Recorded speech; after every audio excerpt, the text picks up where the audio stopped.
November. To take a closer look now, let's welcome in pollster John Zogby. John's also the director of the Keenan Center for Entrepreneurship and Ethics at Lemoyne College, and he is the author of the book, We Are Many, We Are One, Neo-Tribes and Tribal Analytics in 21st Century America.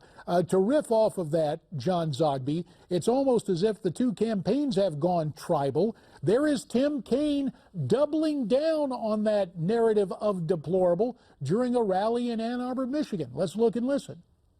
If you're chumming around with the head of the Ku Klux Klan or people that have that tie, that's deplorable. You got to call that out.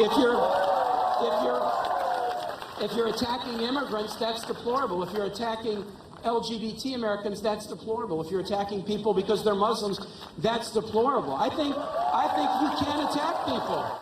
You can't attack people, and there's Tim Kaine raising Cain and attacking people right there. Is that going to work? No.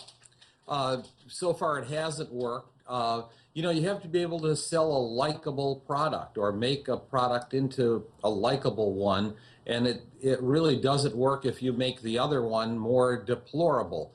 She's already gotten as far with that as she possibly can. Frankly, Trump has only gotten so far as he can with portraying Hillary Clinton a certain way. Now, the thing is to build a larger tent and to be more inclusive, and it's not working for her, definitely. Well, we thought this health problem was really going to hurt her, but a new Morning Consult poll shows some impact. I was really fascinated by the numbers.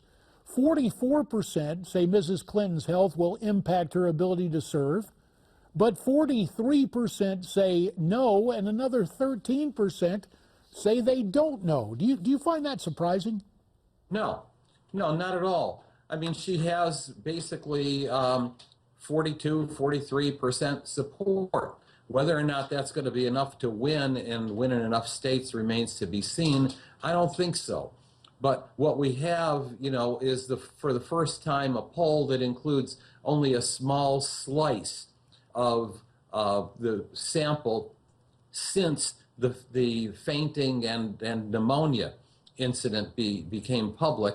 That's the Ohio poll. It showed by a very credible pollster, incidentally, and it shows Donald Trump leading in Ohio by 5 points. Well, let's amplify that a little bit because it comes from Bloomberg Politics, and as you mentioned, the GOP nominee with now a 5-point margin over Hillary Clinton in that very crucial Buckeye state.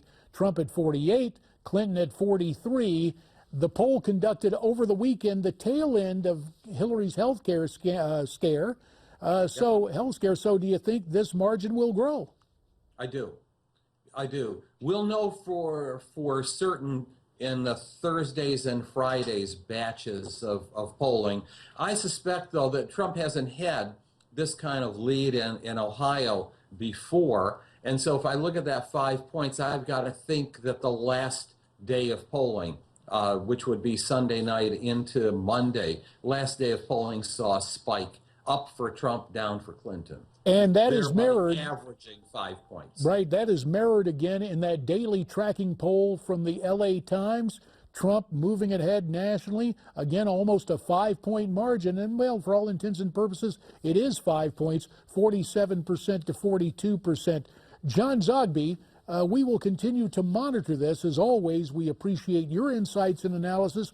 Goodness knows you've conducted more than your fair share of polls, and we appreciate your keen analytical mind as you take us through all these different polls, all these different questions, and how it may affect what transpires when voters go to the polls in November. Again, John Zogby tonight from Utica, New York. Thanks so much for your time. Hope you can be here tomorrow at 1 o'clock Eastern for America Talks Live. Among our guests, Ohio Congressman Warren Davidson, pollster John Zogby, and your phone calls, because America Talks Live is truly interactive. And likewise, I hope you will be here tomorrow night at 8 o'clock Eastern for Newsmax Prime. Among our guests, Wayne Allen Root, Ellis Hinnikin, and Michael Patrick Flanagan. That'll do it for tonight. Stay brave, stay free, stay tuned.